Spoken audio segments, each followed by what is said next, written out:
കാസർഗോഡ് എണ്ണപ്പാറയിലെ ദളിത് പെൺകുട്ടിയുടെ മരണത്തിൽ മൃതദേഹം കടത്താൻ ഉപയോഗിച്ച ജീപ്പ് ക്രൈംബ്രാഞ്ച് കസ്റ്റഡിയിലെടുത്തു. കേസിൽ അറസ്റ്റിലായ ബിജു പൗലോസ് ഉപയോഗിച്ച ജീപ്പാണ് ബന്ദടുക്കയിൽ നിന്ന് കസ്റ്റഡിയിലെടുത്തത്. അതേസമയം പ്രതിയെ നുണപരിശോധനയ്ക്ക് വിധേയമാക്കണമെന്ന് ആവശ്യപ്പെട്ടു. പോലീസ് നൽകിയ ഹർജി കോടതി തള്ളി.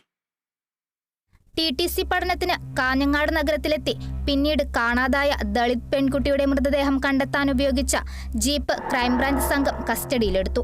കേസിൽ പ്രതിയായ പാണത്തൂർ ബാപ്പുങ്കയത്തെ ബിജു പൗലോസ് നേരത്തെ ഉപയോഗിച്ച ജീപ്പാണ് ബന്ദടുക്കയിൽ നിന്ന് കസ്റ്റഡിയിലെടുത്തത്. കൃത്യം നടത്തിയതിനു ശേഷം ഇയാൾ ജീപ്പ് മറ്റൊരാൾക്ക് വിൽക്കുകയായിരുന്നു.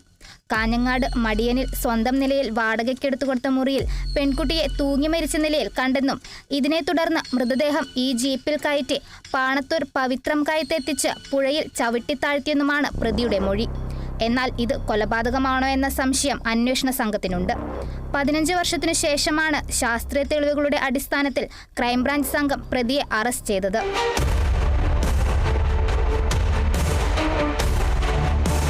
അതേസമയം തുടർ അന്വേഷണത്തിനായി പ്രതിയെ നുണപരിശോധനയ്ക്ക് വിധേയമാക്കണമെന്നാവശ്യപ്പെട്ട് ക്രൈംബ്രാഞ്ച് ജില്ലാ പ്രിൻസിപ്പൽ സെഷൻസ് കോടതിയിൽ നൽകിയ ഹർജി തള്ളി. നുണപരിശോധനയ്ക്ക് പ്രതി വിസമ്മതിച്ചതാണ് ഹർജി തള്ളാൻ കാരണം. 2010 ജൂൺ 6-നാണ് പെൺകുട്ടിയെ കാണാതായത്. കഴിഞ്ഞ മാസമാണ് ബിജു പൗലോസിനെ മടിക്കേരിയിൽ നിന്നും ക്രൈംബ്രാഞ്ച് അറസ്റ്റ് ചെയ്തത്. ക്രൈംബ്രാഞ്ചിന്റെ പ്രത്യേക സംഘമാണ് കേസ് അന്വേഷിക്കുന്നത്. Kerala vision news, Kasaragod.